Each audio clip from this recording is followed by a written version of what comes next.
I praise the Lord, everyone. Right now we are going to Lalmati, Kokazar district for the ministry purpose. We are going on the way with our team, with my colleagues, with my dear pastors. We are on the way now. This is the way of Lalmati. This is the very outskirt and a very tough road. And now we are going for the ministry. And so after we reach there, we'll have the gospel meeting. Many believers, pastors, leaders are waiting for us. Still we are on the way. Praise the Lord. How's jungle lambi da lakune Lalmati eva lamdu da program ministry program tabugi ado lambi phatta da lakana gari thobu ya da lere hojise ang try toroge lambi am phatta bai tare sik thamon chatna bang toroge pung di ta mathoi ta dore tara da hodu program ne lambi phatta bagi matam yam mangre This Kokazar district in Lairise, Gosai Gown, the Gosai Gown, Zagado to the Gi Kra Hydaraga, Zangal Manung Zangal Lambin, Lamni. So the Red Orga, Lakone, some single version, Zangal Lambi the lady.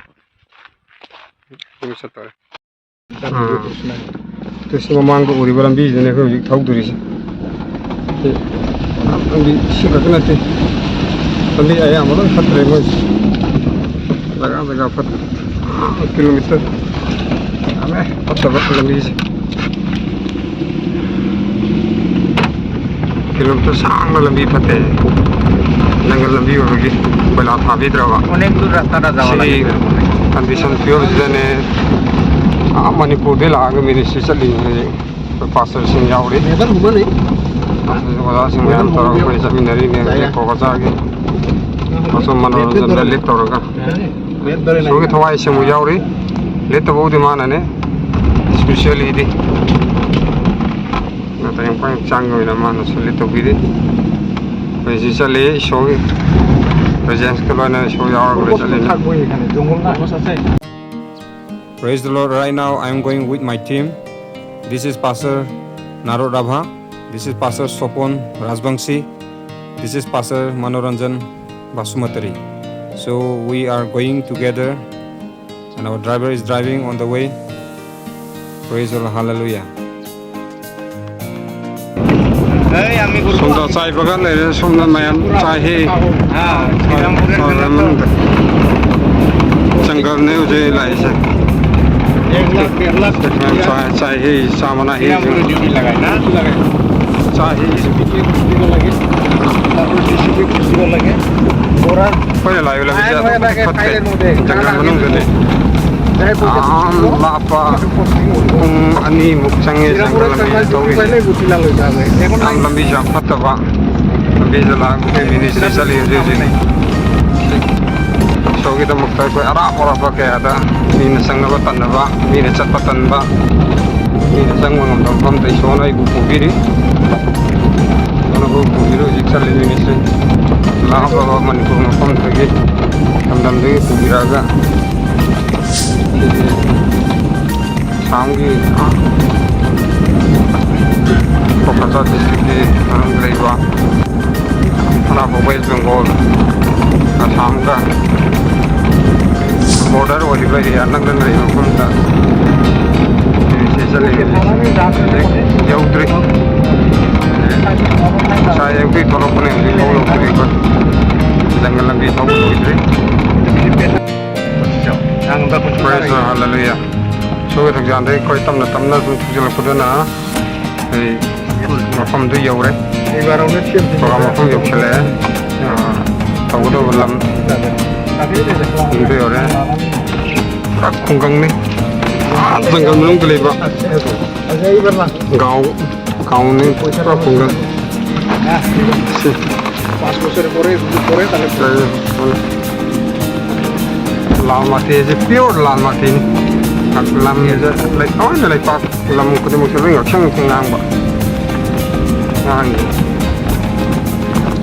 মফমসিতে কই সেই কই programme তাও খুন্দু ইউরে সেনা সেনি সব তো জানদেগে আনি সাগালে ওই ও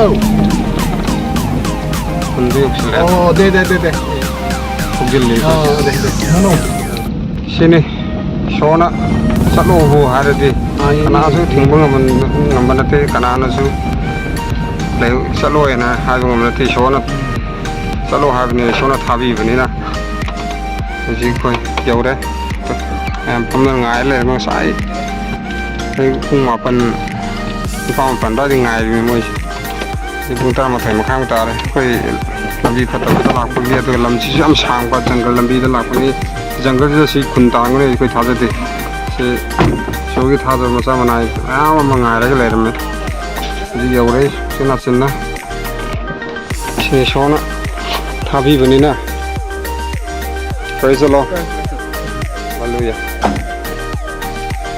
praise the Lord praise the Lord praise the Lord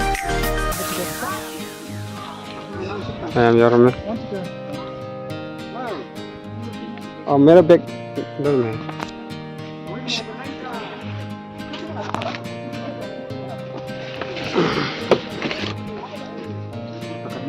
हाँ जी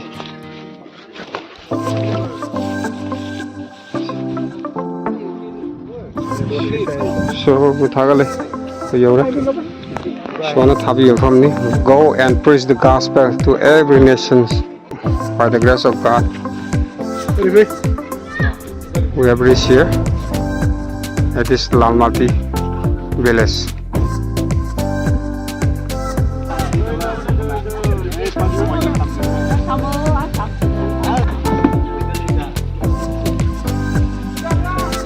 Praise the Lord. Jai Masih. Jai Masih. Jai Masih. Jai Masih. Jai Masih. Jai Masih. Jai Masih. Am nuk siya mayam si khundule mi hinje. Ba jungle mang dus mane khundar mi jungle.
Now He is in us now. He is dwelling within you. He is living with us right now. He is listening our prayer. He is listening my word. And He is listening you. He is watching on us right now. And God has set us free from the sin. That is why we should shout hallelujah. Hallelujah. Because I am no more in the sin. Because you are no more in the sin. Your sin has removed. Your sin has filled on the cross. Jesus Christ came on this earth.